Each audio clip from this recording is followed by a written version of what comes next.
Gel abi şöyle. Tamam abi buyurun.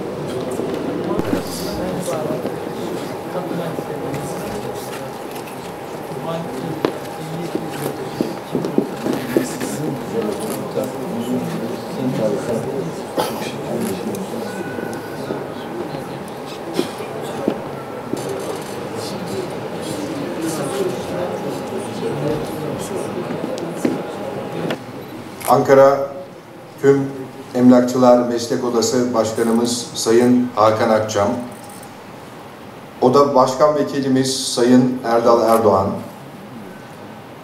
değerli yönetim kurulu üyelerimiz, odamızın hukuk danışmanı Sayın Celal Kaşak Beyefendi, değerli üyelerimiz, kıymetli misafirler, ATEM'in mesleğimizi yücelten, başarılı ve dürüst davranışlarıyla her zaman çevresine örnek olan, meslekte 25 yıl ve üzeri emeği olan üstadlarımız için düzenlediği onur belgesi törenine hoş geldiniz, sefalar getirdiniz. Sizleri ağırlamaktan mutluluk duyduğumuzu bilmenizi isteriz. Meslekte geride bırakılan yıllar tabii ki önemlidir. İster mesleki, ister özel hayatta hayatımıza dair olsun, yıl dönümleri herkes için önemlidir. Hayatta mutlaka bir yeri vardır. Yaş günleri, evlilik günleri, dernekler, meslek odaları, kuruluş günleri her biri üzerinde durulması gereken kıymetli günlerdir.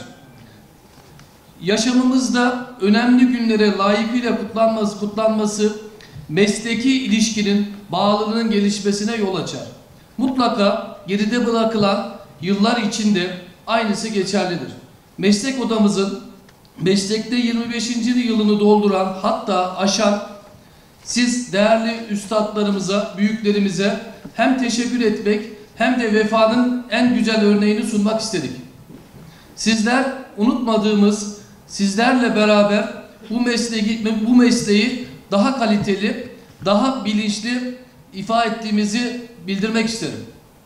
Sizler bunu hak ediyorsunuz. Mesleki etik ilkeleri anlamında kavuşmuş, yılları geride kalmış değerli üstadlarsınız. Geçen yıllar bir açıdan her geçen yıl mesleki hayatında insanın olgunluk dönemini olarak kabul edebilir.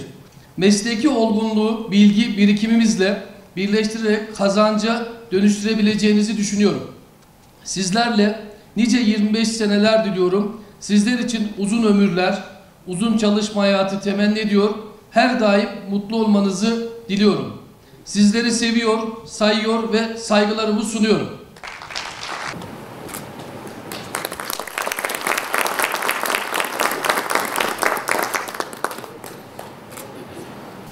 Çünkü bu mesleğe başlarken 34 yıl geçti benim için.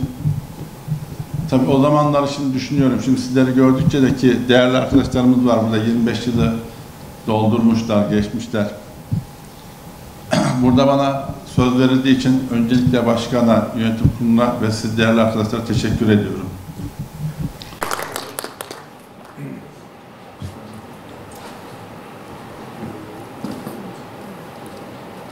Doğrulama sistemi hayata geçti ve şu an kimlik doğrulama yapıp ilan portallarına ilan verebiliyoruz.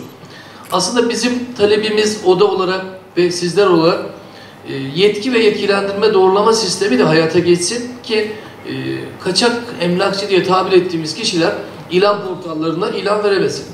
Çıkar. Ama bunun da hayata geçeceğini düşünüyoruz. Burada bizler ne kazanacağız, neler olacak? Peki pörtleyi satmak veya kiralamak için uğraşlar veriyoruz.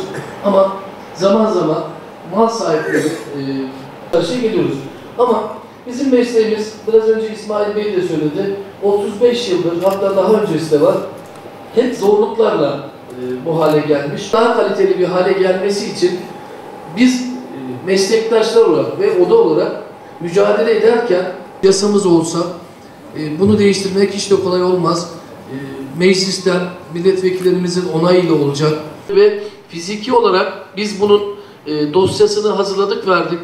İnşallah Plan Bütçe Komisyonu bitti. İşte dün son gündü. Yakın zamanda yasayla ilgili bizim çalışmamız gündem olacak. Biraz önce de hizmet bedeli üzerinden müşteriyle emlakçı arasındaki bu hizmet bedeli arasında tartışmalar oluyor bazen. Yani tapu beyanındaki rakam üzerinden fatura kesilecek diyor. Yoksa daha önceki raiç bedeli üzerinden mi? Ya da gerçek satış bedeli üzerinden fatura kesilecek. Bunların tezatları oluşuyor. Raiç bedeli üzerinden ödemeye kalkılıyor. Ya hatta daha önce konuşulduğu %2 üzerinden gerçek satış bedeli üzerinden satılmaya, fatura kesilmeye kalkılıyor. Ama burada tapu işi bittikten sonra faturalandırma da bir anlaşmazlık çıkıyor. Sizin bahsettiğiniz gibi. Evet. Bunu nasıl Evet. gerçekleştireceğiz? Şimdi belediyenin verdiği raiç bedeli üzerinden hizmet bedeli alan kişi bence yoktur. Dolayısıyla reel fiyat yani piyasa fiyatı üzerinden biz hizmet bedeli alıyoruz. Böyle de almak zorundayız. Çünkü vatandaş kendi konutunu reel piyasa değeri üzerinden sattığı için bize vereceği hizmet bedeli reel piyasa değeri üzerinden olmak zorunda.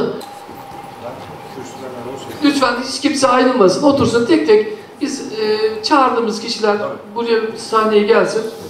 Buyurun. Tek tek çağırın. Tamam.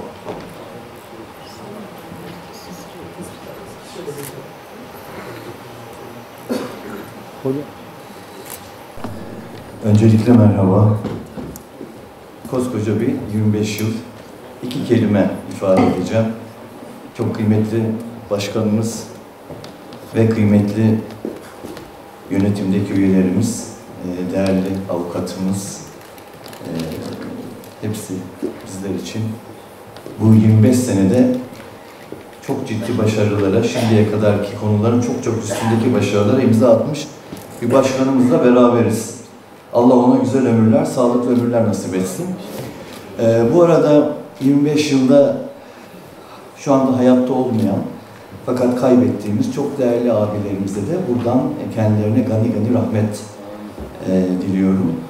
Ve bundan sonraki süreçte de, bundan sonraki yeni yıl, 2024 yılı itibariyle de bütün meslektaşlarımıza sağlıklı, huzur, mutluluk, başarıların gani gani olacağı bir yılı kendilerine temenni ediyorum. Söyleyeceğim.